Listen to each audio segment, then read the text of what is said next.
warahmatullahi wabarakatuh. Selamat malam teman-teman. Terima kasih sudah menyempatkan waktu di sini. Pada kesempatan kali ini saya akan melakukan kegiatan konseling kelompok. Sebelumnya saya akan tanya dulu apakah sudah melakukan konseling kelompok? Saya sudah.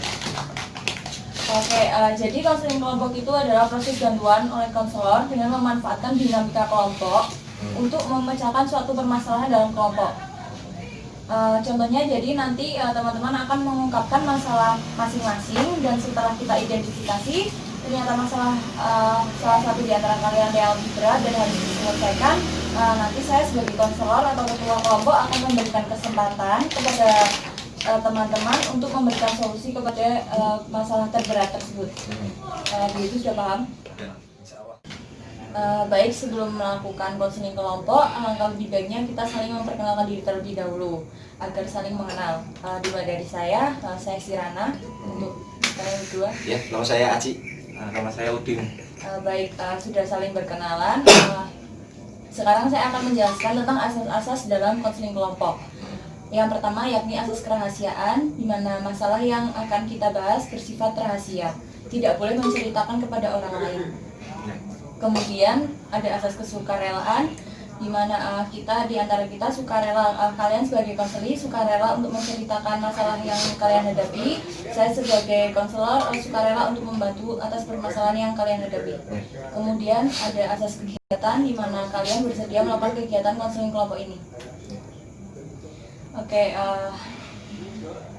setelah itu ikuti perkataan saya untuk bersumpah terlebih dahulu.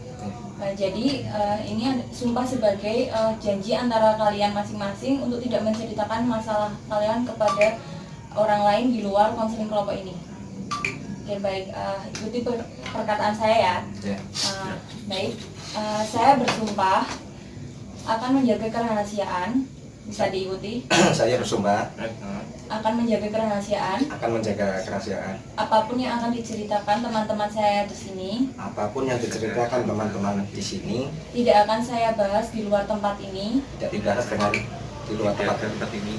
Kapanpun dimanapun. Akan terjaga kerahasiaannya. Oke, selesai ya. Sebelumnya ada yang ingin ditanyakan dengan konseling kelompok? Tidak. Oke, baik. Jadi salah satu di antara kalian silakan menceritakan masalahnya terlebih dahulu. Silakan Mas. Saya. Ini Mbak, pertama ya dulu saya pernah bikin kelompok, sifatnya perkumpulan motor. Ya, di sana saya masuk sebagai admin.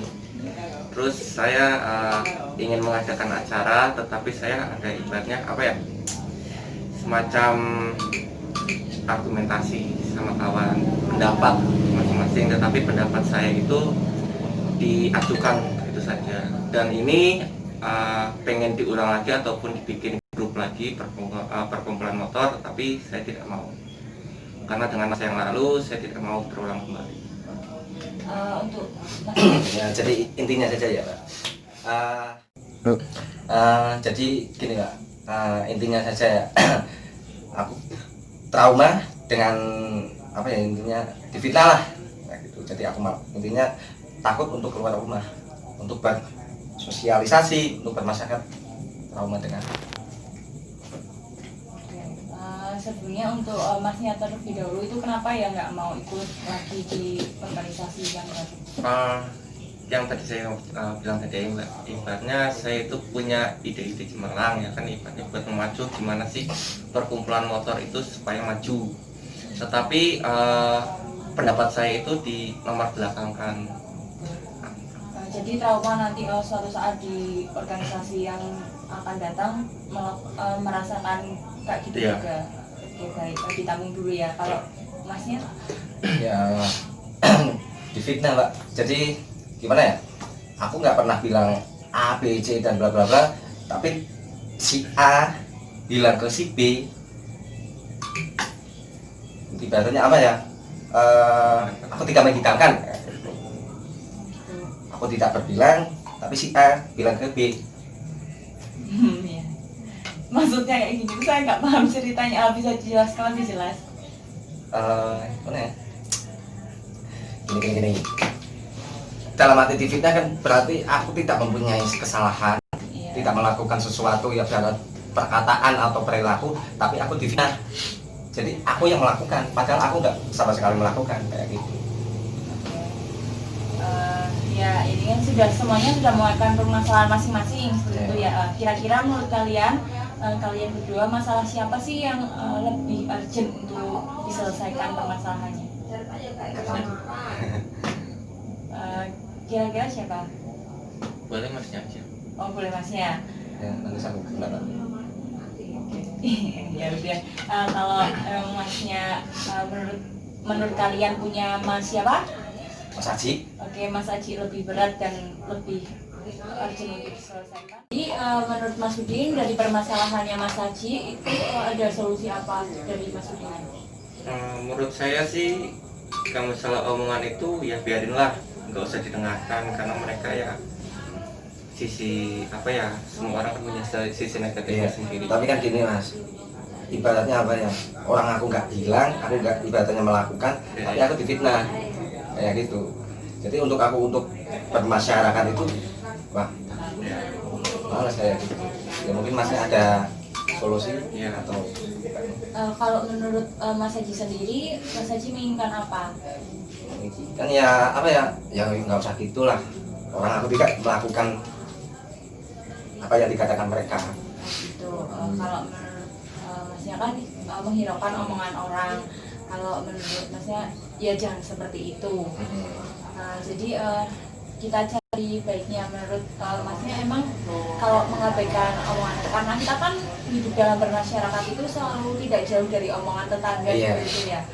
Nah jadi benar kalau Mas Udin itu bilang kalau jangan menghiraukan, tapi pasti di dalam hati Mas Haji itu nggak terima rasanya. Menurut saya bagaimana kalau nanti untuk pertemuan selanjutnya dilakukan layanan mediasi. Ya, nggak apa-apa sih. Jadi nanti ya kita cari permasalahan terlebih dahulu kepada orang yang itu kira-kira bersedia atau tidak dilakukan layanan mediasi. Jika beliau bersedia maka akan dilakukan pertemuan selanjutnya bertemu dengan pihak yang mengganjal di hati Anda. Seperti itu. Oke, baik, terima kasih atas kesediaan waktunya dan kesediaan untuk bercerita. Mungkin waktunya sudah cukup, saya cukupkan. Nanti kita bahas lagi atur jadwalnya untuk pertemuan selanjutnya. Untuk permasalahan Masnya, jika dirasa urgent juga, nanti juga kita bahas di pertemuan selanjutnya. Dan terima kasih kembali juga mau mendengarkan keluh kesah. Oke, baik. Saya cukupkan. Wassalamualaikum warahmatullahi wabarakatuh. Waalaikumsalam warahmatullahi wabarakatuh.